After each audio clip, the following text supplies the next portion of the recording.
The rain drummed against my apartment window like impatient fingers, matching the nervous tapping of my own against my phone screen.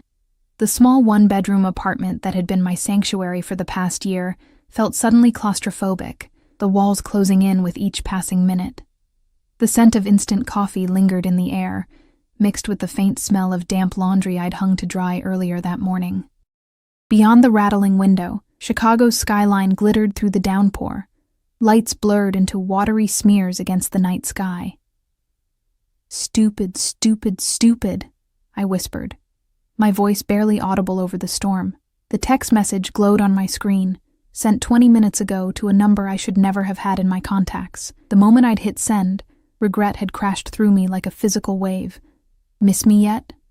Dinner at your place was unforgettable. Maybe next time I'll bring dessert. Emma." It had been a joke. A stupid, reckless joke, born from 2 glasses of cheap wine and Tina's insistence that I needed to put myself out there after the disaster with Ryan. We'd found the number in my phone, saved under Do Not Contact, a warning to myself I'd failed to heed. "He probably won't even see it," Tina had said, laughing as she'd practically forced the phone from my hands after I'd typed the message. "These types have people managing their messages. Besides, he's probably forgotten all about you." But I hadn't forgotten him. How could I? Luca Valenti wasn't a man you forgot. I'd only met him once, serving drinks at an upscale charity gala where I'd picked up an extra shift to make rent. He hadn't said much, hadn't needed to. Even in a room full of Chicago's elite, he'd commanded attention with nothing but his presence. Dark eyes that missed nothing, a tailored suit that probably cost more than my annual salary, the subtle nod that sent men twice my size scurrying to do his bidding. Everyone knew who he was, even if they pretended not to notice. The whispers followed him. Luca Valenti, the youngest head of the Valenti crime family. Ruthless, dangerous, untouchable. And now I'd sent him a flirty text as a joke. Thunder rolled outside as I paced the worn carpet of my living room. 21 minutes now. I'd tried calling Tina 3 times, but she wasn't answering, probably passed out after dropping me home and heading to another bar. I was alone with my mistake. The harsh buzz of my phone made me jump, my heart pounding so hard I could feel it in my throat. Unknown number. I stared at it, frozen, until it stopped. 3 seconds later, it started again. With trembling fingers, I swiped to answer. Hello? Silence. Just the sound of rainfall and what might have been breathing. Hello? I tried again, my voice steadier. "Open your door, Emma." The voice sent ice through my veins. Smooth, controlled, with the slightest trace of an accent I couldn't place. I'd only heard it once before, thanking me for a drink I'd served him, but I recognized it instantly. "What? Mr. Valenti, I'm so sorry about that text, my friend. I'm outside your door. Open it." The line went dead. For a moment, I couldn't move, couldn't breathe. How did he know where I lived? Why was he here? My apartment was in a nondescript building, in a neighborhood that was neither good nor bad, the kind of place where people minded their business and didn't ask questions. The perfect place to disappear. Or so I'd thought. I moved to the door on unsteady legs, pressing my eye to the peephole before I could think better of it. He stood in the dimly lit hallway, alone, which surprised me. In my limited understanding of men like him, they never went anywhere without an entourage. His black coat was dotted with raindrops, his dark hair slightly damp. He wasn't looking at the door, but down at his phone, his sharp profile illuminated by the screen's glow. As if sensing my gaze, he looked up, directly at the peephole, and my breath caught. Those eyes, dark and unreadable, seemed to see right through the door, through me. I could pretend I wasn't home. I could call the police. I unlatched the chain and opened the door before I could talk myself out of it. Whatever was coming, prolonging it, wouldn't help. "Mr. Valenti," I said, hating how my voice wavered. "I can explain." He didn't speak, simply stepped forward, forcing me to back into my own apartment. The scent of expensive cologne and rain filled the small space as he closed the door behind him with a soft click that felt somehow more threatening than a slam would have. "You shouldn't open your door without checking who it is first," he said, his voice deceptively gentle as his gaze swept over my apartment. taking in every detail with an efficiency that made me feel utterly exposed. Especially in this neighborhood. I did check, I said, surprising myself with the defiance in my tone. I saw it was you. A hint of amusement flickered across his face. There and gone so quickly I might have imagined it. And yet you still opened it. Interesting. He shrugged off his coat, hanging it on the hook by the door as if he'd been here 100 times before. As if he belonged here. Underneath, he wore a charcoal suit that fit him perfectly. A silver watch glinting at his wrist as he ran a hand through his damp hair. "Sit," he said, nodding toward my threadbare couch. I remained standing, my arms crossed over my chest, suddenly aware I was wearing only a faded Northwestern University t-shirt and sleep shorts. I'd rather not. His eyes darkened. "Emma," he said, my name like a warning on his tongue. "Sit. Please." The please felt like an afterthought, but I found myself moving to the couch anyway, perching on the edge of it. He took the chair opposite me, leaning forward with his elbows on his knees, studying me with an intensity that made my skin heat. "Your text," he said finally. "Explain." I swallowed hard, trying to organize my thoughts. It was a stupid joke. My friend Tina and I were drinking, and she dared me. "I didn't think you'd actually see it. Or remember me." "I remember everyone," he said simply, "especially those who catch my attention." The implication sent a jolt through me. "Look, I'm really sorry. It was inappropriate, and what intrigues me," he interrupted, "is why you have my number to begin with." I blinked, caught off guard by the question. You gave it to me, at the Riverside Foundation Gala last month. You said if I ever needed anything." It had seemed strange at the time, the way he'd slipped the business card into my hand after I'd served him a whiskey. The brief moment our fingers had touched. The intensity of his gaze. I'd told myself it meant nothing. Men like him were probably in the habit of collecting pretty girls' numbers, maintaining connections everywhere. I'd been foolish enough to save it, though I'd never intended to use it. "Ah." He nodded as if confirming something to himself. "And do you need something now, Emma?" The way he said my name made it sound like something precious, something owned. A shiver ran down my spine that had nothing to do with the cold rain still beating against my windows. "No. I told you. It was just a stupid joke. I never meant to actually contact you. And yet here we are." He glanced around my apartment again. "Living alone?" The question felt invasive, dangerous. "That's none of your business." In an instant, his expression changed, hardened. He moved so quickly I barely registered it. One moment sitting across from me, the next looming over me, one hand braced on the back of the couch, the other tilting my chin up to force me to meet his gaze. "Everything about you became my business the moment you sent that text," he said, his voice low, controlled. "Do you have any idea what could have happened if someone else had seen it? If someone had tracked this number to you?" I couldn't look away, couldn't breathe. I don't understand." "No, you don't." His thumb traced my jawline, the touch surprisingly gentle despite the steel in his voice. "Men like me have enemies, Emma. Men who wouldn't hesitate to use anything or anyone to get to me." He released me and stepped back, pulling his phone from his pocket. He tapped the screen a few times, then held it up. My heart stopped. On the screen was a photo of me and Tina, leaving my apartment building earlier that evening to head to the bar. We were laughing, unaware of being watched. "My security team has been monitoring you since the gala," he said, pocketing the phone again. "Standard procedure for anyone I give my personal number to. When your text came through, I was in a meeting 10 blocks from here. I came personally rather than sending someone because I needed to understand what prompted it." Horror and indignation warred within me. "You've been having me watched? That's stalking." "That's protection," he corrected, his tone leaving no room for argument. "Though clearly my men have been too discreet if you felt secure enough to play games with my contact information." Protection?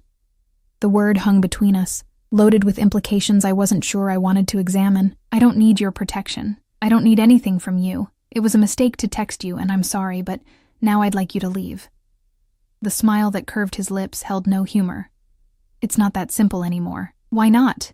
I demanded, standing up, finding courage in my anger. What could you possibly want from me? His eyes traveled over me slowly, deliberately, leaving heat in their wake. Perhaps the same thing you suggested in your message. Dinner, dessert. My face flamed. That's not... I didn't mean... No? He stepped closer, and despite every instinct screaming at me to back away, I held my ground. Then what did you mean, Emma? Nothing. It was just words. Stupid words that meant nothing. Words always mean something. His hand came up to brush a strand of hair from my face, and I flinched. He froze, something dangerous flashing in his eyes. You're afraid of me. It wasn't a question, but I answered anyway. Shouldn't I be? For a long moment he said nothing, just studied me with those impenetrable dark eyes. Then he stepped back, giving me space to breathe. Yes, he said finally. You should be. But not for the reasons you think. Before I could ask what he meant, his phone buzzed. He glanced at it, his expression hardening. We're out of time. What does that mean? Instead of answering, he moved to the window, peering out through the blinds. Pack a bag. Essentials only. You have 5 minutes. I stared at him, certain I'd misheard. Excuse me? 4 minutes and 50 seconds, he replied, already pulling out his phone and typing rapidly. Move, Emma. I'm not going anywhere with you. This is insane. He looked up from his phone, his gaze locking with mine. The man who's been watching your friend Tina's apartment for the past week works for the Constantine family. They're rather upset with me at the moment, and it seems they've decided to send a message. Your text confirmed their suspicions that you're important to me. My blood ran cold. What are you talking about? What message? The kind written in blood, he said bluntly. Yours, specifically. Now you can stay here and wait for them to kick down your door, or you can come with me. Your choice, but make it quickly. As if to punctuate his words, a car alarm went off somewhere down the street, followed by the distant wail of sirens. I didn't know if I believed him, if this wasn't some elaborate manipulation, but the deadly seriousness in his eyes made it difficult to dismiss his warning. My friend is already being picked up by my men, he said, checking his watch. 3 minutes, Emma. I hesitated for only a second longer before rushing to my bedroom. With shaking hands, I threw open my closet, grabbed my backpack, and started stuffing it with whatever I could grab. Underwear, t-shirts, jeans, my phone charger, the photograph of my parents from my nightstand. I changed quickly into jeans and a sweater, shoving my feet into sneakers. When I emerged 2 minutes later, Luca was by the door, phone to his ear, speaking rapidly in Italian. He looked up as I approached, his gaze sweeping over me and my hastily packed bag. He nodded once, apparently satisfied, and ended his call. Stay close to me, he said, opening the door and checking the hallway. Don't speak to anyone. Don't look at anyone. Just follow me. Heart pounding, I followed him out of my apartment, watching as he locked my door with a key I hadn't given him. Another question I didn't have time to ask. The hallway was empty, the building quiet, except for the distant sound of a television from one of the other apartments. We took the stairs rather than the elevator, descending quickly to the ground floor. Just before we reached the exit, Luca stopped abruptly, putting out an arm to keep me behind him. What is it? I whispered. Change of plans, he said, turning to guide me toward the back of the building instead. Service exit. We slipped out through a door that I'd never noticed before, emerging into a rain-soaked alley behind my building. A sleek black SUV with tinted windows was idling there, its engine a low purr in the night. A mountain of a man stepped out from the driver's side, nodding respectfully to Luca before opening the rear door. Luca's hand pressed against the small of my back, guiding me forward. Get in. I hesitated, the reality of what I was doing finally hitting me. I was about to get into a car with a man I barely knew, a man who by his own admission was involved in something dangerous enough to make me a target, a man who had apparently been having me watched for weeks. Emma, he said, his voice softening slightly as he sensed my reluctance. I give you my word. No harm will come to you while you're under my protection. And if I don't want your protection? If I walk away right now?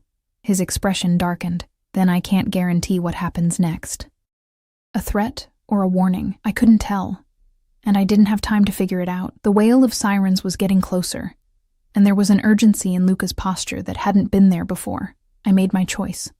I climbed into the SUV. Luca slid in beside me, the door closing with a solid thunk that felt like the final nail in whatever normal life I'd been living up until 20 minutes ago. As the car pulled away from the curb, I looked back at my apartment building, wondering if I'd ever see it again. "Where are we going?" I asked, my voice small in the quiet interior of the vehicle. Luca's hand found mine in the darkness, his grip firm, possessive, somewhere safe. As the city lights blurred past the rain-streaked windows, I realized with a sinking feeling that my definition of safe and his might be worlds apart. One reckless text, sent as a joke, had changed everything. And I was now in the hands of one of the most dangerous men in Chicago. What had I done? The city dissolved into a blur of lights and rain as we sped through streets I barely recognized. I'd lived in Chicago for 3 years, but from the sleek interior of Luca's SUV, everything looked foreign. The driver, who Luca had addressed only as Marco, navigated through traffic with practiced precision, taking turns I wouldn't have chosen, doubling back occasionally in what I realized must be an evasive pattern. Luca hadn't released my hand. His thumb traced absent circles on my skin, the gesture almost soothing despite the circumstances. Neither of us had spoken since leaving my apartment. The silence stretched between us, filled only with the hum of the engine and the rhythmic sweep of windshield wipers. I stole glances at his profile, the sharp line of his jaw, the slight furrow between his brows as he checked his phone periodically with his free hand. In the dim light of the car, with rain casting shifting shadows across his features, he looked like something from a dream, or a nightmare. "Your friend is secure," he said finally, breaking the silence as he slipped his phone back into his jacket pocket. "She's being taken to a safe house separate from ours." "Safe house," I repeated, the word feeling strange on my tongue. "This is really happening, isn't it?" His dark eyes met mine. "I'm afraid so. And these people, the Constantines, they want to hurt me because they think I'm important to you." The idea seemed absurd. I'd served him a drink at a gala. We'd exchanged perhaps 20 words before tonight. Luca's grip on my hand tightened almost imperceptibly. They saw an opportunity and took it. The text was unfortunate timing, but why would they think... I started, then stopped as realization dawned. "Your men, the ones who've been watching me." The Constantines saw them. A hint of approval flashed in his eyes. "Yes. Victor Constantine has been looking for leverage against me for months. My interest in you didn't go unnoticed." "Your interest?" I echoed, unable to keep the confusion from my voice. "I don't understand. Why me? You don't even know me." The car slowed, turning onto a private drive I didn't recognize. Through the rain-streaked windows, I could make out the silhouette of a large house set back from the road, surrounded by trees. High walls and an ornate gate suggested both wealth and a desire for privacy. "We're here," Luca said, ignoring my question as the gate swung open to admit us. "This is one of my properties. You'll be safe here." The SUV pulled to a stop beneath a covered entrance. Before I could reach for the door, Marco was there, opening it, his massive frame shielding us from the rain as he scanned the surroundings with practiced vigilance. Luca stepped out first, then extended his hand to help me. The contrast between his smooth palm and the calloused edges of his fingers sent an involuntary shiver through me.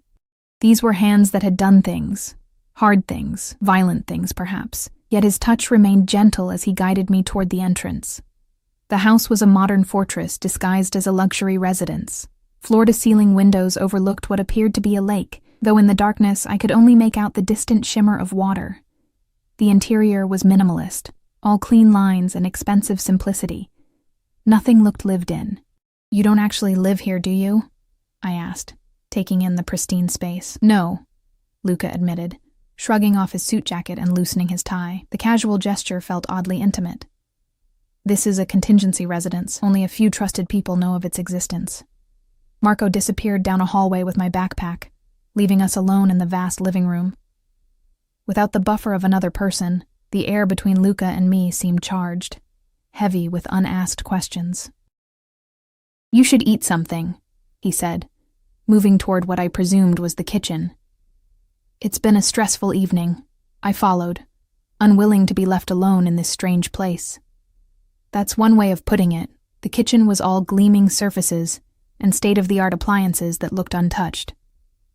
Luca opened the refrigerator, revealing it to be fully stocked. Someone maintains this place, I observed, keeping it ready.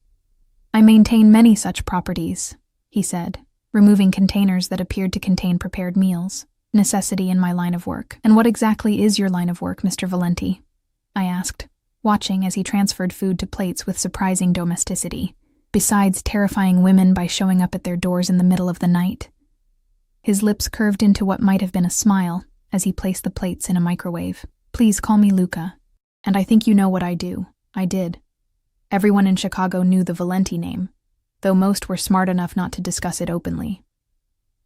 Import-export business was the official story. The reality involved territories and protection rackets, gambling operations, and who knew what else. The kind of business conducted in back rooms with no paper trail. How long do I have to stay here? I asked instead of acknowledging his statement. He leaned against the counter, studying me with those intense eyes.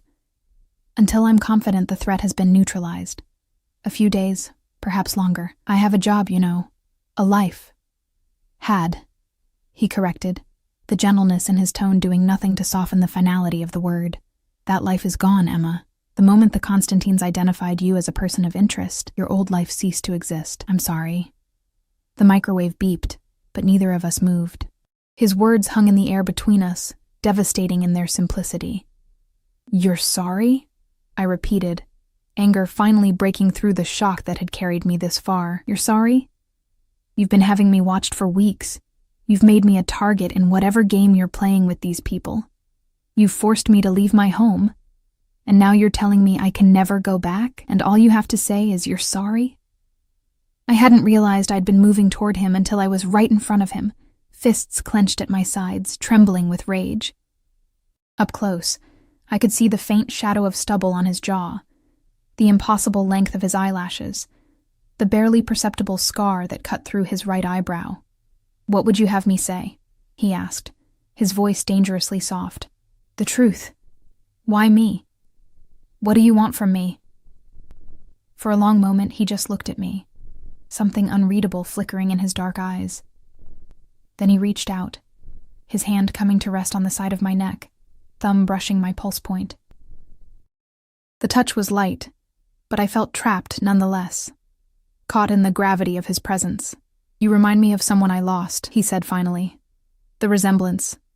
It caught me off guard that night at the gala. I wanted to understand it better. I swallowed, his thumb tracking the movement. Who? My sister, he said, the words clearly costing him something to speak aloud. Sophia. She died 5 years ago. The admission stunned me into silence.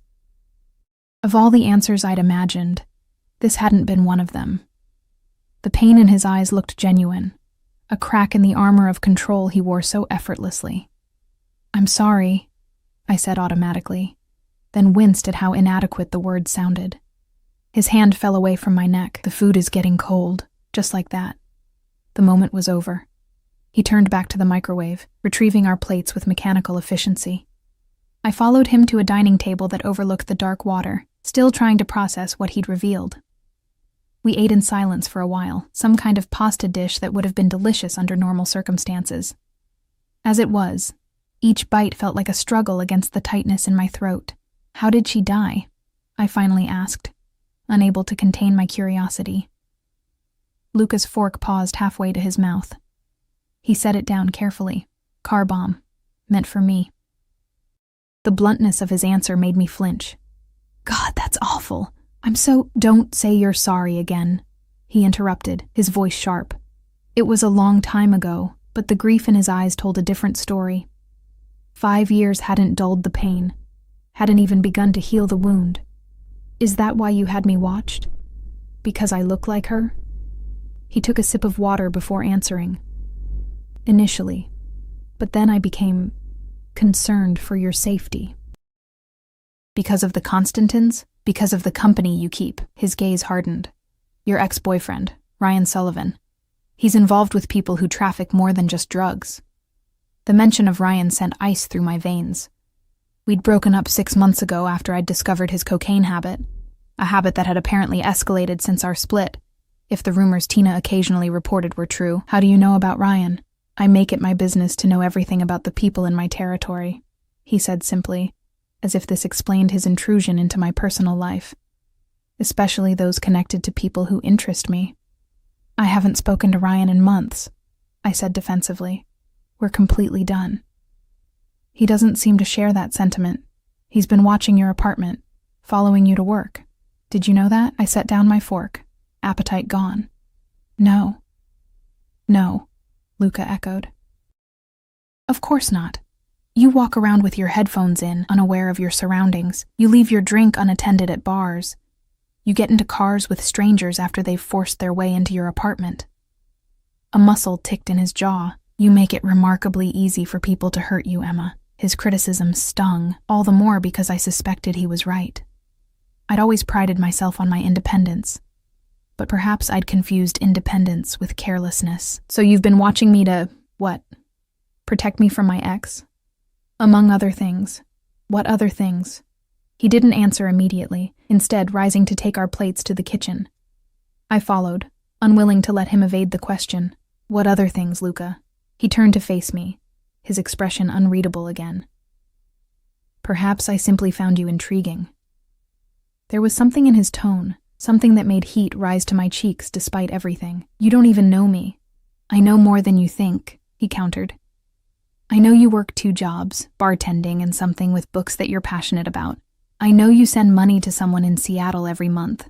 I know you have nightmares that wake you at 3 a.m. I know you drink your coffee black except on Sundays, when you allow yourself cream and sugar. Each word felt like an invasion, an intimacy I hadn't granted. Stop it. I know you paint when you're anxious. I know you keep a baseball bat by your door but wouldn't know how to swing it effectively. I know you cry during phone calls with your mother, but never when you're alone. I said stop. My voice echoed in the kitchen, sharp with distress. To my surprise, he did. His expression softened fractionally. Forgive me. I've made you uncomfortable. You've made me feel violated, I corrected, wrapping my arms around myself. Watching someone doesn't mean you know them. Perhaps not, he conceded. But it does allow me to keep them safe. Safe, I repeated, bitter laughter escaping me. Is that what this is? I'm hiding in a stranger's house, unable to return to my life, being hunted by people I've never met because they think I mean something to you. I don't feel safe, Luca. I feel trapped. Something dangerous flashed in his eyes.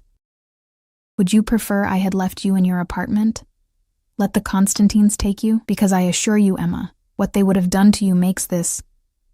He gestured to the space between us, seemed like a kindness. The conviction in his voice chilled me. For the first time, I truly considered the alternative. What might have happened if he hadn't arrived at my door when he did? The thought made my knees weak. I need some air, I said, turning away from the intensity of his gaze. The back terrace is secured, he said after a moment, but don't go beyond the tree line. The property is monitored, but I'd prefer you stay where I can see you. The possessiveness in his tone should have bothered me more than it did. Instead, I felt a treacherous flutter in my chest at the idea that he wanted to keep me in his sights.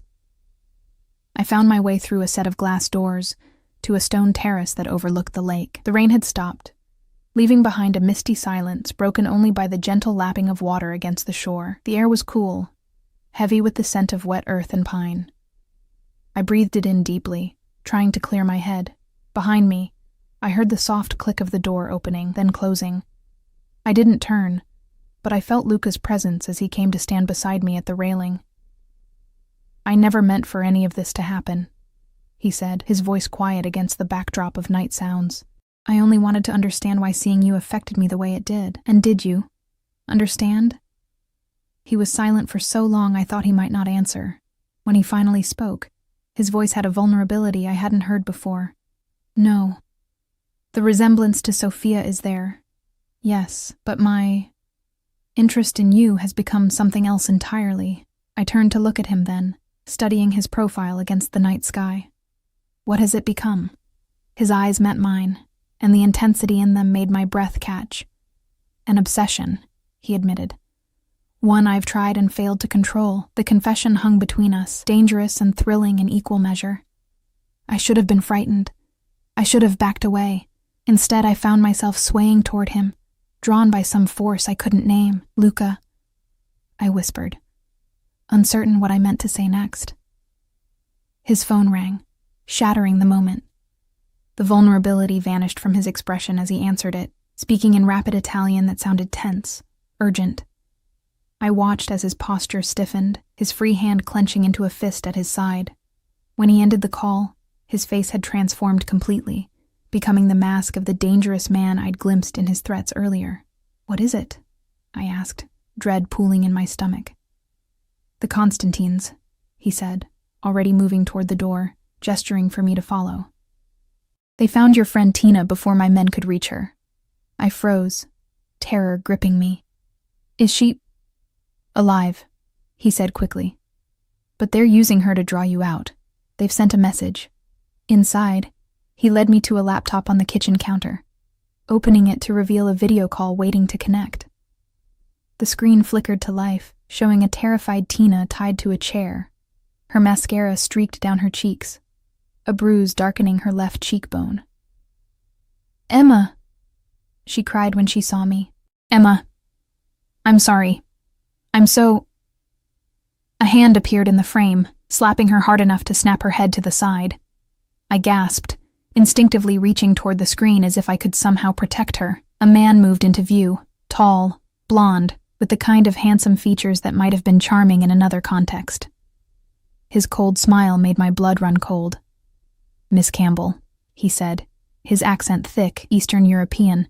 "How nice to finally meet you. I am Victor Constantine. I believe you have something that belongs to me."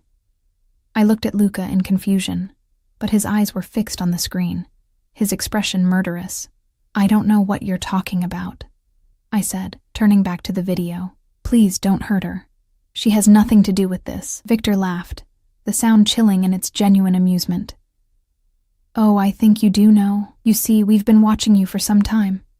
Ever since Valenti's men started circling you like wolves. At first, I thought perhaps you were just his latest whore." Beside me, Luca tensed, but remained silent. "But then, I realized," Victor continued, running a finger down Tina's tear-stained cheek, "that you must be much more valuable than that. Why else would the great Luca Valenti himself come running when you sent him a text? Why else would he keep such close watch over you? Please," I said again, desperation clawing at my throat. "Whatever you think I am to him, you're wrong. We barely know each other." Victor's smile widened. "Is that what he told you? How fascinating." He leaned closer to the camera. "Ask him about the thumb drive, Miss Campbell. Ask him what was on it that was worth my brother's life." I turned to Luca, confusion mixing with growing horror. "What is he talking about?" But Luca's attention was fixed on Victor, his expression coldly furious. "Let the woman go, Constantine. Your quarrel is with me." "But I'm having so much more success quarreling with you through her," Victor replied, gesturing to Tina. "You have until dawn to bring me what I want, the original drive and all copies, or your girlfriend's friend here will be returning to her in pieces." The screen went black, leaving us in stunned silence. "Luca," I said, my voice shaking. "What thumb drive? What was he talking about?" Luca closed the laptop, his movements controlled, deliberate. When he looked at me, his eyes were as cold as I'd ever seen them. "Get your things," he said. "We're leaving." "No!" I grabbed his arm as he turned away. "You don't get to do that. Not now. Tell me the truth. Why does he think I have something of his?" Luca's jaw tightened. For a moment I thought he might refuse to answer. Then he sighed, running a hand through his hair in a gesture that seemed surprisingly human. "Because," he said finally, "the night of the gala wasn't the first time we met." "That's impossible," I said, my voice barely above a whisper. "I would remember meeting you." Luca's expression was unreadable as he took my elbow, guiding me away from the kitchen and deeper into the house. "We need to move. This location may be compromised." "No." I planted my feet, refusing to be led further until I had answers. You don't get to drop a bomb like that and then just walk away. What do you mean we've met before? When? Where? His eyes darkened with impatience. But something in my stance must have convinced him I wouldn't budge. He checked his watch, then exhaled sharply. Fine. You were working at the Crimson Room about 8 months ago. Private party in the back room. I frowned, trying to recall. The Crimson Room was an upscale cocktail bar downtown where I'd picked up shifts occasionally. I've worked dozens of private parties there. This one was for Anton Konstantin's birthday. Luca's voice hardened. Victor's younger brother. The name triggered something, a hazy memory of a raucous group of Eastern European men. Too much champagne, a generous tip left in cash. Maybe, I admitted. But I still don't see how. You served drinks. I was there to discuss business with Anton. Luca's eyes never left mine, watching for recognition. After the meeting, Anton got handsy with one of the waitresses. You intervened. Got a drink thrown in your face for your trouble. The memory crystallized suddenly. The young, drunk birthday boy grabbing at my coworker Mia, the way I'd stepped between them, the shock of cold liquid splashing across my face and chest. What I didn't remember was Luca being there. I still had to finish my shift, I recalled slowly. I went to the back office to clean up, borrow a shirt from Lost and Found, and then nothing. The memory went fuzzy after that, dissolving into fragments that didn't quite connect. And then you found something that didn't belong to you, Luca finished for me, his tone carefully neutral, a thumb drive that had fallen from Anton's pocket during the altercation. I shook my head, confusion and disbelief warring within me. No, I would remember that. Would you? He stepped closer, his proximity overwhelming in the narrow hallway. You hit your head when you slipped on the spilled drink. Do you remember that part? I raised my hand automatically to the back of my head, where a small scar remained hidden beneath my hair. The result of what I'd been told was a minor workplace accident. The details had always been fuzzy, attributed to the mild concussion I'd sustained.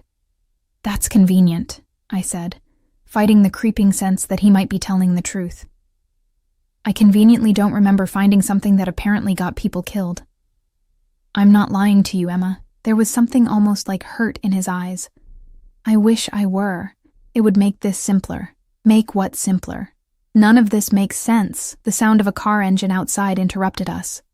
Luca tensed, his hand moving instinctively to his side where I realized with a shock he was carrying a concealed weapon. That's Marco, he said after checking his phone. We need to leave. Now. This time I didn't resist as he guided me through the house to a different exit than the one we'd entered through. My backpack was waiting by the door. A different black SUV idled outside, Marco's massive silhouette visible behind the wheel. What about my things at the other safe house?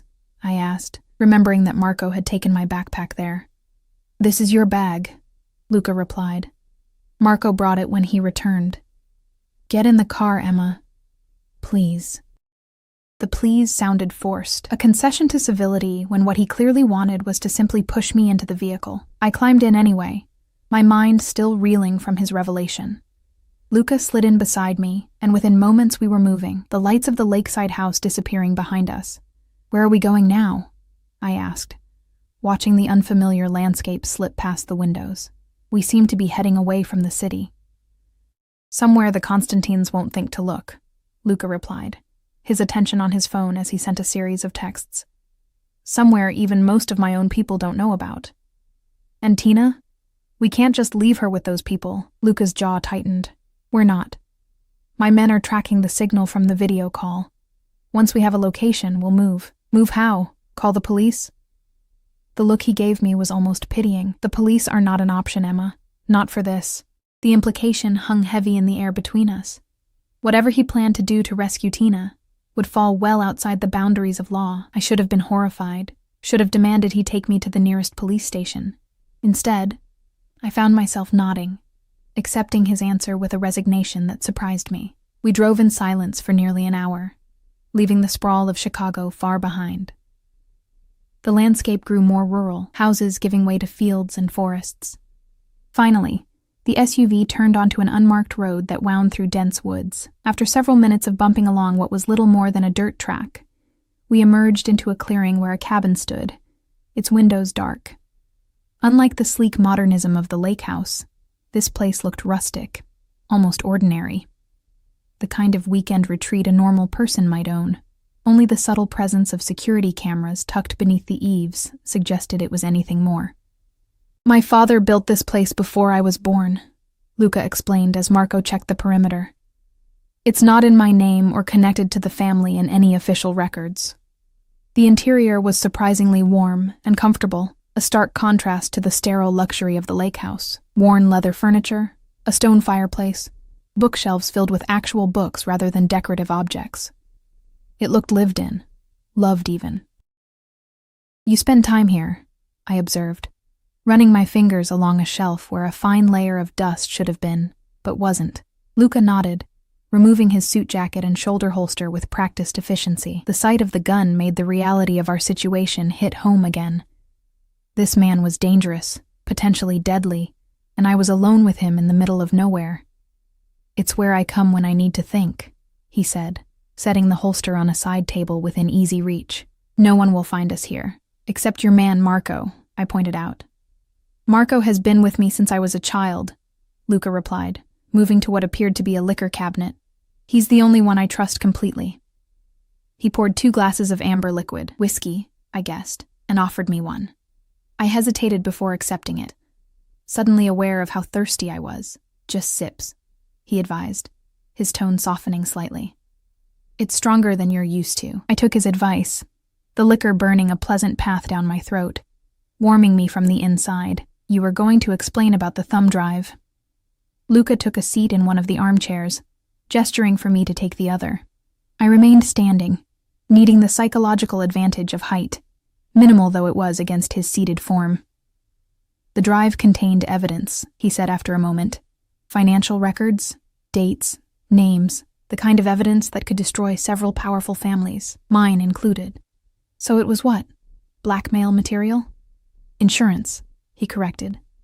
Anton Constantine was young, ambitious, reckless. He'd collected the information as leverage against his rivals, including his own brother. He brought it to our meeting that night, hoping to use it to negotiate a better position for himself in our arrangement. I took another sip of whiskey, trying to process the implications. "And when I found it, I found you," Luca continued. "Unconscious in the back office. The drive was in your hand." A chill ran through me despite the whiskey's warmth. "What did you do to me?" His eyes flashed with something almost like hurt. "Nothing that you're implying. I checked your pulse, made sure you weren't seriously injured. Then I took the drive and left." "You just left me there? Unconscious?" The betrayal I felt was irrational. We'd been strangers then, but potent nonetheless. "I called an ambulance from a burner phone," he said, his voice hardening defensively. "Made sure you'd be found quickly. Then I left." "And the thumb drive?" "I destroyed it," he said, watching me carefully, after copying the contents. The pieces were starting to fit together. "And Anton found out somehow." Luca nodded. "He suspected. Couldn't prove it was me who took it, but he knew it was missing after his encounter with you. Started making inquiries. 3 weeks later, he was found in the Chicago River with his throat cut." I gasped, the glass nearly slipping from my fingers. "You—" "Not me," Luca interrupted sharply. "I had no reason to kill him. The information on that drive was far more valuable to me with him alive and in my debt. Then who?" "Victor." Luca's expression darkened. He discovered his brother's collection of secrets and eliminated the threat. But the drive was already missing, and Anton's final calls had been to people asking about a bartender who'd been working the night of his party. The implications hit me like a physical blow. He thought I still had it, or knew where it was. Yes. And when my men started appearing around you, he assumed it was because I was working with you. I sank into the chair opposite Luca, legs suddenly too weak to support me. "But why did you start having me watched in the first place, if you'd already dealt with the drive?" Something shifted in Luca's expression, a flash of emotion quickly masked. "After Anton's death, I knew Victor would eventually trace the missing drive back to you. I assigned men to watch you, to intercept any threat before it reached you. Out of the goodness of your heart, I couldn't keep the skepticism from my voice. Out of responsibility, he countered. My business with Anton put you in danger. I couldn't leave you unprotected. It was a perfectly reasonable explanation. Too reasonable, perhaps. And the gala? You just happened to be there when I was working? A muscle ticked in his jaw. I arranged it. I wanted to see you for myself, to understand if you remembered anything from that night. You could have just asked me. Would you have told the truth to a stranger asking about a stolen drive full of incriminating information? He had a point, infuriating as it was to admit. So what happens now? We just hide out here while your men try to find Tina? Luca leaned forward, his elbows on his knees, suddenly intense. Victor believes you have the drive, or know where it is. Nothing I say will convince him otherwise. He's not a man who trusts easily. The only way to ensure your safety, and your friends', is to give him what he wants, but you destroyed it. I have the copy, he said, but giving it to him means exposing vulnerabilities in my own organization. People will die, Emma. My people. The weight of those words hung heavy between us. He was asking me to choose, Tina's life or the lives of people I'd never met, people who worked for a criminal enterprise I wanted no part of. There has to be another way, I said, desperate for an alternative. Luca's phone chimed before he could respond. He checked it, his expression hardening into something cold and dangerous. They've found where they're holding your friend. Where? An abandoned factory on the south side, one of the Constantine properties that didn't make it onto official records. He was already rising, moving with purpose as he retrieved his weapon. Marco and I will handle it. I'm coming with you, I said, standing to face him. Absolutely not. She's my friend, Luca. This is happening because of me. This is happening because of Victor Constantine's paranoia and greed. He corrected, his voice sharp. And you'll only be in the way. I won't stay behind while you— I couldn't finish the sentence, couldn't put into words what I knew he planned to do. While I what, Emma? He challenged, stepping close enough that I had to tilt my head back to maintain eye contact. While I kill the men who took your friend. Is that what you're afraid of? I swallowed hard. Yes. Good, he said softly. You should be afraid of that. You should be afraid of me. But I wasn't. Not in the way he meant. What frightened me most in that moment was the realization that I trusted him to do whatever was necessary to save Tina, that somehow, in the space of a few chaotic hours, this dangerous man had become my only hope. If you're not back by dawn, I said instead, I'm calling the police. Something like amusement flickered in his eyes. With what phone? In the middle of nowhere? I glanced around, realizing I hadn't seen a landline. My own phone had no service this far from the city. I was completely cut off. There's a satellite phone in the drawer by the bed, he said, apparently taking pity on me. But I'll be back before dawn, with your friend. The confidence in his voice should have been reassuring. Instead, it reminded me of exactly who and what he was, a man accustomed to violence, to taking what he wanted through force. And then what? I asked. We can't just go back to our lives, can we? Luca's expression softened slightly. No, not as they were. But I'll make sure you're taken care of, both of you. The promise hung between us, loaded with implications I wasn't ready to examine.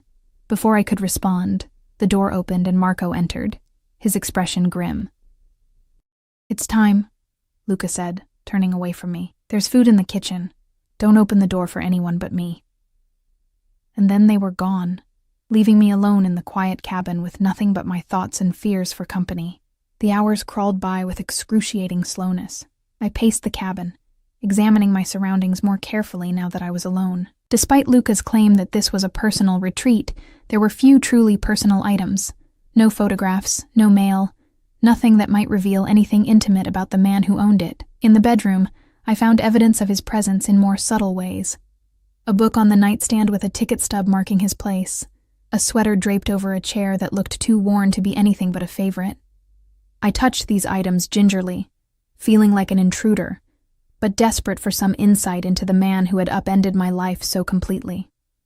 The book was in Italian, something I couldn't read. The sweater was soft with age and smelled faintly of his cologne. I drew it around my shoulders without fully examining why, taking comfort in its warmth as I continued my exploration. A desk in the corner held a locked drawer, the only thing in the cabin that seemed deliberately secured. My fingers itched to try to open it, but I resisted the urge. I'd already stumbled into enough trouble without actively seeking more. In the kitchen, I found the promised food, simple provisions that required minimal preparation. I wasn't hungry, but I forced myself to eat something anyway, knowing I needed to keep my strength up. For what, I wasn't entirely sure. As I ate, I contemplated my options. They were, I had to admit, severely limited. I could try to flee, but where would I go?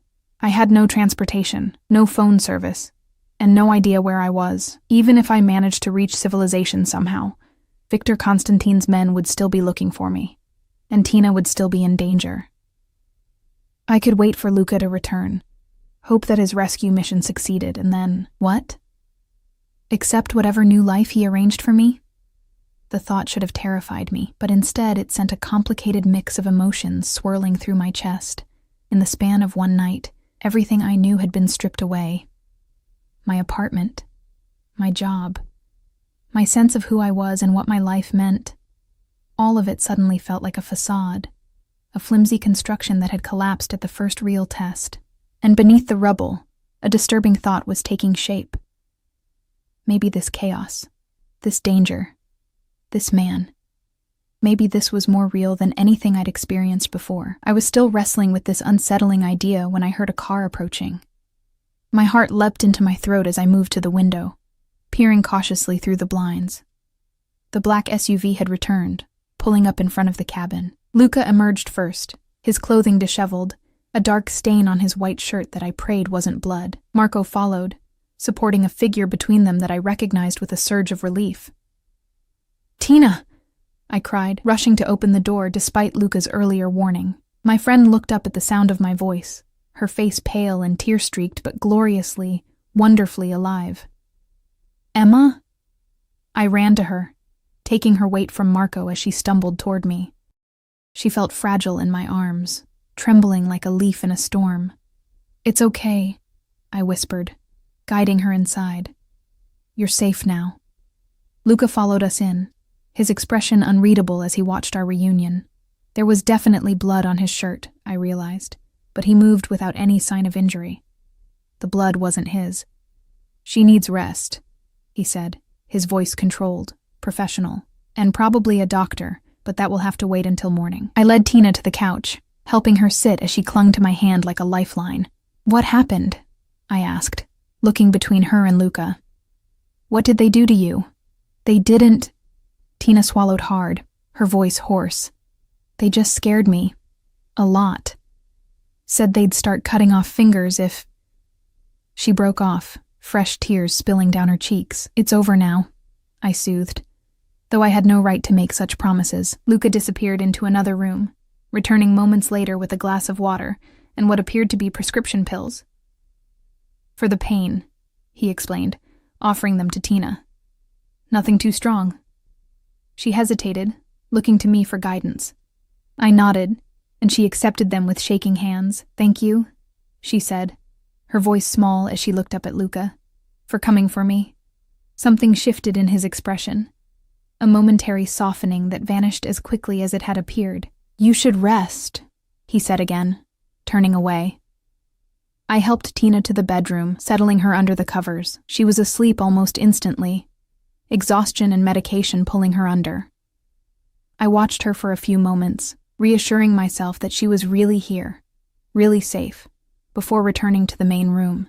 Luca stood by the fireplace, staring into the flames he'd apparently just lit.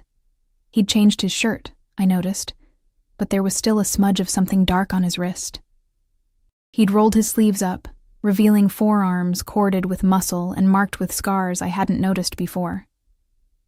"Is she really okay?" I asked quietly. He didn't look up from the fire. "Physically, yes. They hadn't started on the threats they made in the video yet. Mentally." He shrugged. "That depends on her resilience. And the men who took her?" Now he did look at me, his eyes reflecting the firelight. Do you really want the answer to that question, Emma? I didn't, but I asked anyway. Did you kill them? Yes. No hesitation. No remorse. Just a simple statement of fact. I should have been horrified, should have recoiled from him, from the violence he represented. Instead, I found myself nodding, accepting his answer with a calm that disturbed me. What happens now? I asked, wrapping my arms around myself, suddenly cold despite the fire's warmth. Now we wait, he said, turning back to the flames. Victor will discover his men are dead. He'll come looking for us with everything he has. But he won't find us here? Eventually he might. Nothing stays hidden forever. Luca moved to pour himself a drink, not offering me one this time. But it will buy us time to plan our next move. Which is... He took a long sip before answering. I give him what he wants. The copy of the drive? I frowned, confused. But you said that would put your people in danger. It will. But I see no alternative now. The firelight cast his features in sharp relief, highlighting the weariness I hadn't noticed before. The situation has escalated beyond what I can control through normal channels. Because you killed his men. Because I took you, he corrected. Victor was willing to use your friend to draw you out. Imagine what he'll do now that I've taken both of you from him, killed his men in the process. The reality of our situation hit me anew. This isn't going to end, is it? He'll keep coming after us. Luca's eyes met mine, and in them I saw a determination that sent a shiver down my spine. Not if he's no longer able to. The implication was clear. You're going to kill him. It's the only permanent solution, he said simply, as if discussing a business strategy rather than murder. There has to be another way. Like what, Emma? There was a sudden edge to his voice. Go to the police, turn state's evidence, enter witness protection. Do you really think a man like Victor Constantine couldn't find you if he wanted to? Couldn't get to your family, your friends? I flinched at the mention of my family. You leave them out of this. I wish I could, he said, his voice softening slightly. But they're already in it. The moment Victor identified you as valuable to me, everyone you care about became a target. Valuable to you, I repeated, focusing on the phrase that had been nagging at me all night. Why am I valuable to you, Luca? Really, it's not just because I look like your sister, is it? He set his glass down carefully, his movements deliberate. No, it's not just that. Then what? He crossed the room toward me, stopping close enough that I could feel the heat radiating from his body. I've watched you for months, Emma, learned your routines, your habits. Seen how you care for the people around you, how you fight for them even when it costs you. That's not an answer, isn't it? His hand came up to cup my cheek, the gesture surprisingly gentle from a man I'd just watched admit to murder. I've lived my life surrounded by people who want things from me. Power, money, protection. No one sees past what I represent to who I am. And you think I do? I didn't pull away from his touch, though I knew I should. I think you could, he said softly, if given the chance. Before I could respond, a noise from the bedroom caught our attention. Tina, calling my name. I stepped back from Luca, breaking the strange tension that had built between us. You should go to her, he said, his hand falling back to his side. She needs you more than I do right now. I nodded, grateful for the interruption, yet strangely reluctant to leave. At the bedroom door, I paused, looking back at him. For what it's worth, I said quietly, I think I'm starting to see you, Luca Valenti. And I'm not sure if that terrifies me or thrills me more. A ghost of a smile touched his lips. Perhaps both is the appropriate response. Perhaps it was. As I closed the door behind me, going to comfort my traumatized friend, I couldn't shake the feeling that despite everything, the danger, the violence, the complete upheaval of my life, something fundamental had shifted within me. Something that couldn't be undone, no matter how this ended.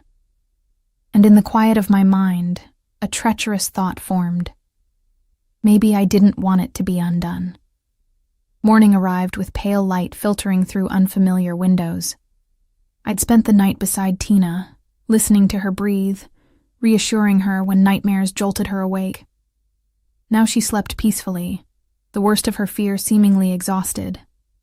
I slipped from the bedroom quietly, my body stiff from the awkward position I'd maintained through the night. The cabin was silent, except for the soft crackle of embers in the fireplace. Luca sat in one of the armchairs, his posture suggesting he hadn't moved much since our conversation hours before. "Did you sleep at all?" I asked, my voice sounding too loud in the morning quiet. He looked up, dark circles beneath his eyes confirming my suspicion. Someone needed to keep watch. "What about Marco?" "Perimeter checks every hour." Luca stretched, rolling his shoulders to release tension. "He'll be back soon with supplies." I moved to the kitchen, searching for coffee. The domesticity of the action felt surreal after everything that had happened. "You have a plan," I said. Not a question, but a statement. The beginnings of one. He rose, joining me in the kitchen, reaching past me to open a cabinet I hadn't checked. His proximity sent a shiver through me that had nothing to do with fear. "Here." Our fingers brushed as he handed me the coffee canister. The touch lingered a heartbeat longer than necessary. "Thank you." I busied myself with the coffee maker, needing the distraction. "Are you going to share this plan, or is it on a need-to-know basis?" A hint of a smile tugged at his lips. "Developing a taste for sarcasm, I see." "Developing a taste for answers," I countered, measuring grounds into the filter. "My life is at stake, too." He leaned against the counter, watching me work. "Victor expects me to contact him, to try to negotiate. He believes I'll offer the drive in exchange for your safety. And will you?" "I'll offer it," he said carefully. "But the exchange won't go as he expects." I turned to face him fully. "You're setting a trap." "Yes." "And what happens when he doesn't show up himself? When he sends more men instead?" Luca's expression hardened. "He'll come." Victor's pride won't allow him to delegate this. Not after I took you and your friend from under his nose. Killed his men. The casual reference to killing should have disturbed me more. Instead, I found myself nodding, accepting his assessment. "And if you're wrong?" "I'm not." The certainty in his voice was absolute. "But I need your help to make this work." "My help?" I almost laughed. "What could I possibly do that your men can't?" "Victor believes you have the drive or know where it is. He needs to believe I'm bringing you to the exchange because you've insisted on being there, on seeing this through yourself." Understanding dawned. "You want me to be bait. I want you to be present," he corrected. "Under the full protection of my men, with no actual risk to yourself." "No actual risk," I repeated incredulously, "in a confrontation with a violent criminal who wants me dead." Luca stepped closer, his intensity filling the small kitchen. "I would never let anything happen to you, Emma. Never." The conviction in his voice made my heart stutter. "You can't promise that." "I can," he insisted. "And I do." We stared at each other, the air between us charged with something I couldn't, or wouldn't, name. The coffee maker gurgled behind me, breaking the moment. "I'll think about it," I said, turning back to pour 2 cups. "But first, I need to check on Tina." He accepted the coffee I offered, his fingers grazing mine again. "Of course." When I returned to the bedroom, Tina was awake, sitting up against the headboard with wary eyes that relaxed slightly when she saw me. "Hey," I said softly, sitting beside her. "How are you feeling?" "Like I got hit by a truck, then the truck backed up and hit me again." She attempted a smile that didn't reach her eyes. "What the hell is happening, Emma? One minute we're at the bar, the next I'm being grabbed off the street by men with guns, and then—" She trailed off, shuddering. "It's complicated," I said, knowing how inadequate that sounded. "No shit." She took my hand, squeezing hard.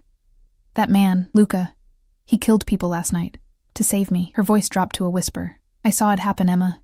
He didn't even hesitate." I swallowed hard. "I know." "Who is he to you? Really?" It was the question I'd been asking myself all night.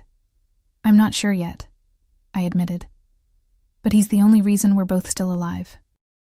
Tina searched my face, finding something there that made her eyes widen slightly. "You're falling for him." "No," I said too quickly. "That's insane. He's dangerous. So's a hurricane, but people still chase those too. She shook her head. I saw how he looked at you last night, like you were the only thing that mattered in the entire world, like he'd burn it all down to keep you safe. Her words hit something raw inside me. It's not like that. Isn't it? Tina leaned back against the pillows, suddenly looking exhausted. Just be careful, Em. Men like that. They don't love the way normal people do. It's all possession and obsession. The warning felt unnecessary. I'd seen the dangerous edge to Luca's interest in me. Yet something in me rebelled against Tina's assessment, wanted to defend him. Before I could respond, a soft knock at the door interrupted us. Luca stood there, his expression carefully neutral. Marco's back, he said. He's brought clothes, food, medical supplies. Thank you, I replied, unsure what else to say with Tina watching us so intently. I've drawn a bath for your friend, he continued, his eyes flicking briefly to Tina. Thought she might appreciate it. The thoughtfulness of the gesture surprised me.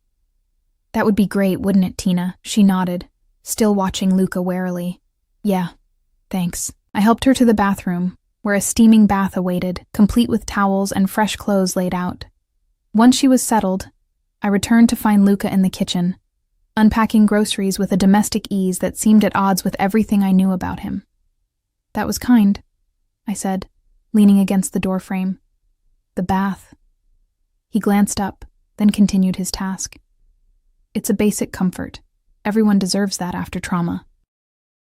There was something in his tone, a personal knowledge of trauma that made me wonder what experiences had shaped him, what had turned a man capable of such consideration into someone who could also kill without hesitation. I'll do it, I said abruptly. Help with your plan. His movement stilled. You're certain? No, I admitted, but I don't see another way out of this. For any of us.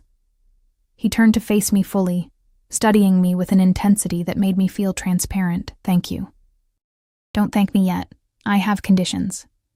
A hint of amusement flickered in his eyes. Of course you do. Tina stays here, safe, with Marco. She doesn't come anywhere near the exchange. He nodded. Already part of the plan.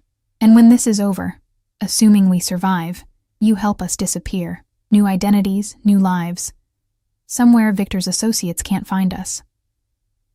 That won't be necessary after Victor is dealt with, he said, with a confidence that sent a chill through me. You can't be sure of that. There could be others who'll want revenge. Luca stepped closer, closing the distance between us. What if I don't want you to disappear?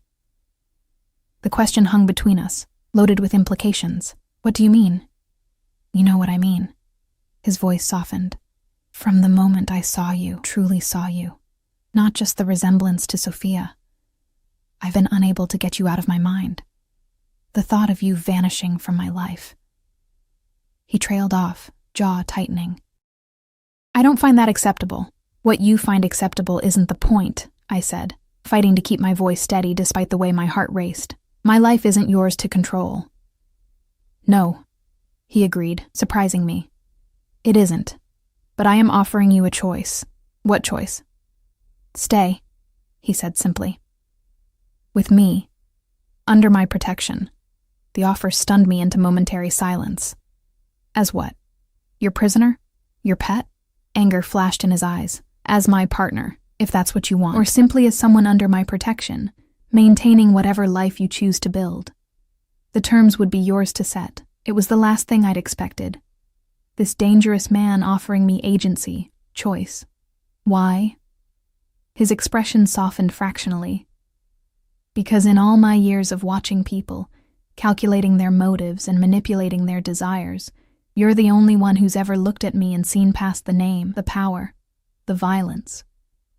You see me, Emma, the man beneath it all.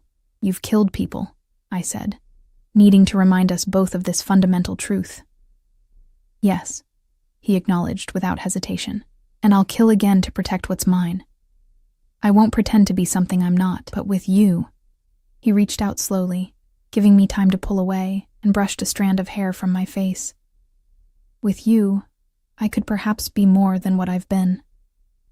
The sincerity in his eyes made my chest ache. This was madness, Stockholm Syndrome at its finest, and yet I couldn't deny the pull I felt toward him, the strange sense of recognition, as if some part of me had been waiting for him without knowing it. "I can't promise anything," I said finally. "Not until this is over, not until I've had time to think clearly, away from all this chaos." He nodded, accepting my answer with a grace that surprised me. "That's all I ask. The possibility." The bathroom door opened, interrupting whatever might have come next. Tina emerged looking better, still pale, still shaken, but cleaner and more composed. The moment between Luca and me dissipated, reality reasserting itself. The rest of the day passed in a strange limbo of domestic routines and intense planning. Luca outlined his strategy for the exchange, a meeting at an abandoned factory complex that both families had used for legitimate business in the past. Neutral ground, theoretically, though I gathered from his tone that Luca had already taken steps to ensure the advantage would be his. Marco would remain with Tina, while a team of Luca's most trusted men would position themselves throughout the complex before our arrival. I would accompany Luca, seemingly as insurance that the drive would be handed over only after my safety was guaranteed.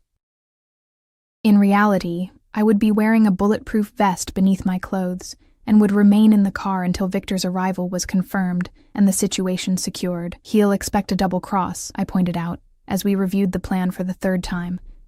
"He's not stupid." "No," Luca agreed.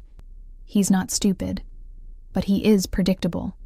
He'll expect the obvious double cross, men hidden in the rafters, a sniper on the roof. He won't expect what's actually coming." "Which is?" Luca's smile was cold. "Let's just say we've had someone inside Victor's organization for years. Tonight, that investment pays off." I shivered, not wanting to know more details. The less I knew about the specifics of what would happen, the less complicit I would feel in the violence to come. As evening approached, tension built in the small cabin. Marco prepared weapons with methodical precision. Luca made phone calls in rapid Italian, his voice controlled but with an undercurrent of authority that reminded me of exactly who he was.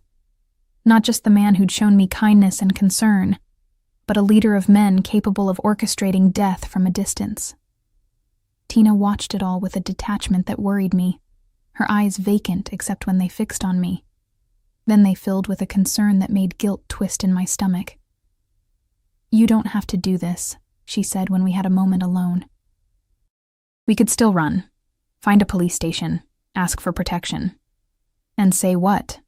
I asked gently. "That we're caught between warring crime families? That we have no evidence but our word against theirs? We'd be dead before the paperwork was filed." She didn't argue, which told me she'd already reached the same conclusion herself. As darkness fell, Luca found me standing by the window, watching the forest grow dim around us. "It's time," he said quietly. I nodded, not trusting myself to speak. The reality of what we were about to do, what he was about to do, pressed down on me with suffocating weight. Tina hugged me fiercely before I left. "Come back," she whispered. "Promise me." "I promise," I said, hoping it wasn't a lie. Outside, a different vehicle awaited us. A sleek sedan with tinted windows, more anonymous than the SUVs we'd used before, less likely to draw attention. Luca held the passenger door for me, his hand lingering on my arm as I slid into the seat. "Last chance to change your mind," he said, his voice low enough that only I could hear. I looked up at him, at this man who had upended my entire existence in the space of a day, who had killed to protect me, who offered me choices even as circumstances stripped them away. "I'm coming with you," I said, surprising myself with the steadiness in my voice. "Let's finish this." Something like pride flickered in his eyes as he closed the door and moved to the driver's side. The engine purred to life, and we began the journey back toward Chicago, toward whatever end awaited us. In the gathering darkness, Luca reached across the center console and took my hand. I didn't pull away. Whatever came next, we would face it together. The city lights appeared on the horizon, a glittering sprawl that seemed to belong to another lifetime. Had it really been just over 24 hours since I'd been a normal woman with a normal life? Since my biggest concern had been making rent and finding a better job? Luca drove with confidence, one hand on the wheel, the other still holding mine. The warmth of his grip anchored me as anxiety threatened to overwhelm my determination. "Tell me about the life you had planned," he said suddenly, breaking the tense silence. "Before all this." The question caught me off guard. "Why?" "I want to know what I've taken from you," he replied, his voice soft but serious. "What I need to give back, if I can." I considered deflecting, but found myself answering honestly. "Nothing extraordinary. I was saving for graduate school, library science. I wanted to work with rare books, preservation. My shifts at the bars were just to make ends meet until I could afford tuition." "Books," he echoed, a small smile playing at his lips. "That explains the shelves in your apartment. The careful way you handle them, like they're precious things. You notice that?" The idea that he'd observed such intimate details about me was both unsettling and strangely warming. "I notice everything about you, Emma." He glanced at me briefly, before returning his attention to the road. "The way you tuck your hair behind your ear when you're thinking, how you always check the exits when you enter a room, the fact that you drink coffee with your left hand, but write with your right." A shiver ran through me that had nothing to do with fear. "That's invasive?" he suggested, his tone rueful. "Obsessive?" "Thorough," I decided, "and yes, a little unsettling." He squeezed my hand gently. "I never meant to disrupt your life, only to protect it, from a distance. And now?" His profile was sharp against the passing lights, jaw tight with tension he otherwise concealed. "Now I find myself wanting to be part of it, not just its shadow." The confession hung between us, honest in a way I hadn't expected. Before I could respond, he continued. "You could still have that life, you know. The graduate degree, the rare books. I have connections at universities, foundations that fund preservation work. Are you offering to be my patron?"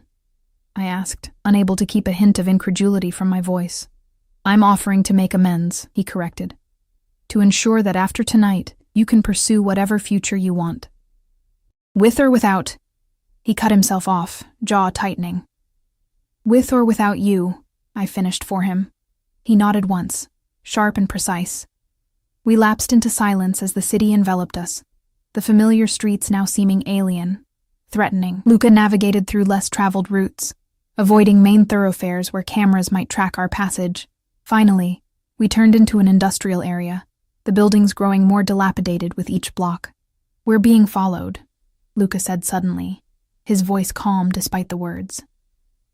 2 cars back, black sedan. My heart lurched as I resisted the urge to turn and look. Victor's men? Possibly, or police. Either way, a complication. He made another turn, this one sharper, accelerating slightly. Change of plans. There's a phone in the glove compartment. Password is 7294. Send a message to the contact labeled Falcon. Tell him we're moving to position B and need immediate support. I fumbled with the glove compartment, finding the sleek phone inside. My fingers trembled as I unlocked it and located the contact. Moving to position B, need immediate support. I hit send, then looked to Luca for further instructions. "Now call Marco," he directed. "Tell him the change, but use these exact words. The package needs rerouting to the alternate delivery point." I did as he asked. Marco's gruff acknowledgement the only response before the line went dead. "What does that mean?" I asked, trying to keep my voice steady as Luca took another sharp turn. "It means the location is compromised. We're moving to our backup." His expression was focused, almost predatory now. "And it means you're staying in the car with 2 of my men while I handle this personally." That wasn't the plan. "The plan has changed." He cut me off, his tone leaving no room for argument. "I won't risk you further." He made several more seemingly random turns, the pursuing car still visible in the side mirror.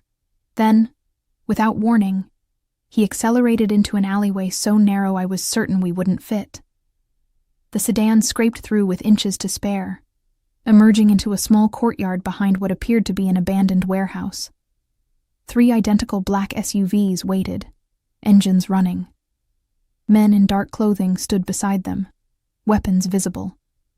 "My team," Luca explained, bringing our car to a stop. "The identical vehicles are to confuse anyone tracking us. You'll go in one with Paolo and Enzo.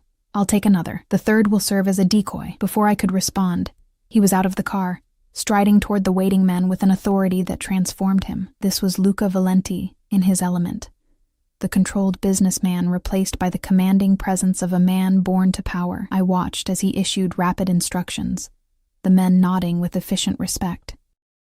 When he returned to me, he opened my door and helped me out, keeping his body between me and the alley entrance. "The men following us have stopped at the alley mouth," he said, his voice low. "They're waiting for backup, which confirms they're victors. We have minutes, at most." From one of the SUVs, a man emerged carrying what looked like a bulletproof vest. "Put this on," Luca instructed, taking it from him. "Under your jacket." I complied, the weight of the vest unfamiliar and restrictive. Luca checked the fit with practiced hands, making minor adjustments before nodding his approval. "Emma," he said, his voice softening as he took my face between his hands. "Whatever happens next, remember that The crack of gunfire interrupted him, a bullet pinging off the sedan's trunk near us. In an instant, I was pulled down behind the vehicle, Luca's body covering mine protectively as his men returned fire. "Get her out!" Luca shouted, and suddenly I was being lifted, half carried toward one of the SUVs. I looked back, desperate to see Luca, but he had already moved to a position of cover, gun drawn. "Wait!" I called, struggling against the arms that held me. "Luca!" He glanced back, his eyes finding mine for a brief, electric moment. Then he nodded to the man holding me, a command, and I was bundled into the waiting vehicle. The doors slammed shut, and we were moving, the SUV lurching forward through a different exit than the one we'd entered through. The sounds of gunfire faded behind us as we sped away, leaving Luca and the chaotic scene behind. "Mr. Valenti will meet us at the secondary location," one of the men, Paolo, I assumed, said from the front passenger seat. "It's safer this way." "Safer?" I echoed, anger flaring through my fear. "He's back there in a gunfight. The boss can handle himself." The driver, Enzo, responded with confidence that did nothing to reassure me. This isn't his first firefight. That was precisely what worried me. I'd seen the calculated efficiency with which Luca operated, but even the most skilled strategist could be taken down by a lucky shot. The thought made my chest constrict painfully. We drove for what seemed like hours but was probably only 20 minutes, eventually pulling into what appeared to be a private garage beneath a nondescript office building. The space was deserted except for a few other expensive vehicles parked in reserved spots. "Where are we?" I asked as the men escorted me from the SUV to an elevator. "One of Mr. Valenti's properties," Paolo explained, using a key card to access the elevator. "A legitimate business. Law firm upstairs, secure apartments on the top floor." The elevator ascended smoothly to the penthouse level, opening directly into a luxurious apartment with floor-to-ceiling windows offering a stunning view of Chicago's skyline. It couldn't have been more different from the rustic cabin, all sleek modernity and urban sophistication. "Please make yourself comfortable, Miss Campbell," Paolo said, gesturing to the living area. "Mr. Valenti should be joining us shortly." "And if he doesn't?" I couldn't stop the question from escaping. The two men exchanged glances. "He will," Enzo said with finality. They positioned themselves near the entrance, professional and alert, despite the upscale surroundings. I paced the massive living room, unable to sit still, checking my watch every few minutes. The bulletproof vest restricted my movement, but I was reluctant to remove it, as if doing so might somehow jinx Luca's safe return. An hour passed, then another. Night deepened outside the windows, the city lights glittering like stars fallen to earth. Still, no word. "Something's wrong," I said finally, facing the two guards. "It shouldn't take this long." Paolo's expression remained impassive. "Mr. Valenti gave us strict instructions to remain here with you until his arrival." "To hell with his instructions." My voice rose with fear and frustration. "What if he's hurt? What if he needs help?" "The boss has an entire team with him," Enzo said, his tone gentler than his partner's. "If he needed assistance, they would have called." Just as the words left his mouth, his phone rang. He answered it, speaking in rapid Italian, his expression giving nothing away. When he hung up, he nodded to Paolo. "They're on their way up," he said simply. Relief flooded through me so intensely my knees nearly buckled. "Luca's okay?" Enzo hesitated just long enough to send a fresh wave of fear through me. "He's coming." The elevator chimed before I could press for clarification. The doors slid open to reveal Marco supporting a grimacing Luca, whose white shirt was now stained crimson along his left side. "Luca!" I rushed forward without thinking, helping Marco guide him to the sofa. "It's nothing," Luca insisted through clenched teeth. "Graze only." "That's not nothing," I countered, carefully helping him out of his jacket to better assess the wound. "You need a doctor." "Already called," Marco assured me. "Our physician is on his way." The wound was indeed a graze, but a deep one that had carved a furrow along Luca's ribs. It was bleeding steadily, but not with the pulsing flow that would indicate an arterial hit. Still, he'd lost enough blood to leave him pale, his usual olive complexion ashen. "What happened?" I asked, accepting a first aid kit from Paolo and opening it with shaking hands. "Victor was more prepared than we anticipated," Luca said, wincing as I applied pressure to the wound. "Had more men in position. Did you—" I couldn't finish the question. "No," Luca admitted, frustration evident in his voice. "He escaped in the confusion, but not unscathed." Marco's expression was grim. 3 of our men were lost, 7 of Victor's. We believe he was hit at least once before his remaining guards extracted him. The casualty count hit me like a physical blow. 3 men dead because of a plan I'd agreed to participate in, because of a thumb drive I'd apparently found months ago without even remembering it. "This has to end," I said quietly, focusing on bandaging Luca's wound to avoid his eyes. "No more deaths. No more violence. There has to be another way." Luca's hand caught mine, stilling my movements. "Look at me, Emma." Reluctantly, I raised my eyes to his. "There is no clean end to this," he said, his voice gentle despite the harsh reality of his words. "Victor won't stop, not now. He's wounded, cornered, humiliated. Men like him don't forgive or forget." "Then what? We just keep killing until one side runs out of soldiers?" The bitterness in my voice surprised even me. "No," Luca said, his expression softening. "We changed the game entirely." Before he could elaborate, the elevator chimed again. A distinguished older man entered, carrying a medical bag. The doctor, presumably.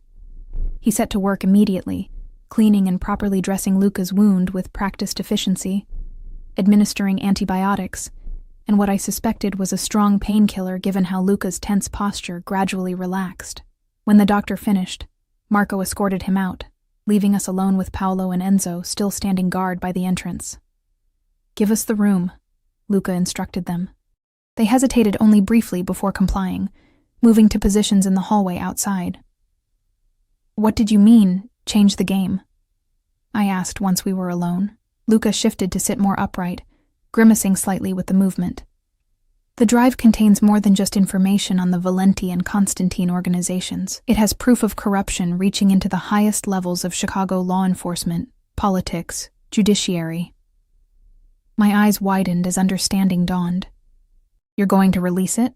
"A edited version," he confirmed. "Enough to cripple Victor's protection in official circles without completely destabilizing the city's power structures." "Or implicating yourself," I added shrewdly. A hint of a smile touched his lips. "Precisely." "And you think that will stop him? Make him back off?" "No," Luca admitted. "But it will isolate him, make him vulnerable. And then I only need one clean shot, not an all-out war." The cold calculation in his voice reminded me sharply of who he was, what he was capable of, yet I couldn't deny the logic of his plan, or the fact that it would likely result in fewer deaths than continued open conflict between the families. "What happens to me and Tina in all this?" I asked finally. "Do we just go back to our lives once Victor is dealt with?" Luca's expression softened. "That depends on what you want, Emma." "What I want," I echoed, the question suddenly overwhelming in its implications. What did I want? To return to my small apartment, my bartending jobs, my solitary life with its modest ambitions, or something else? Something I'd never dared to consider before. "I want safety," I began slowly. "For myself and Tina. I want to finish my education, work with books like I planned. I want—" I hesitated, gathering courage. I want to understand what this is between us. Without the fear and violence clouding everything, hope flickered in Luca's eyes. Tentative, almost vulnerable. I can give you all of that, if you're willing to try. And the cost? I asked, needing to be clear-eyed about what I was considering. What would being with you really mean, Luca? What would it make me? He reached for my hand, his grip warm despite his pallor. It would make you exactly who you are. Emma Campbell, book lover, loyal friend, survivor. The woman who sees me for who I truly am, not just what I've done. He paused, choosing his next words carefully. I would never ask you to become something you're not, only to accept me as I am. It wasn't a simple choice. Nothing about Luca Valenti was simple. But as I looked at him, wounded, vulnerable, yet still emanating the strength that had kept me safe through this nightmare, I knew my decision had already been made. When this is over, I said, threading my fingers through his. When Victor is no longer a threat and Tina is safe, then we try. On my terms. Your terms. He agreed, bringing my hand to his lips. Whatever they may be. The future stretched before us, uncertain but filled with possibility. There would be challenges, his world and mine colliding in ways I couldn't yet imagine. There would be moral compromises, difficult choices, moments when the man he was would test the woman I wanted to be. But there would also be this, the connection that had formed between us in fire and fear, but which promised something deeper. Understanding. Acceptance. Perhaps even love. As dawn broke over Chicago, painting the sky in shades of gold and rose beyond the penthouse windows, Luca pulled me gently into his arms. I went willingly, resting my head against his uninjured side, feeling his heartbeat strong and steady beneath my cheek. Whatever came next,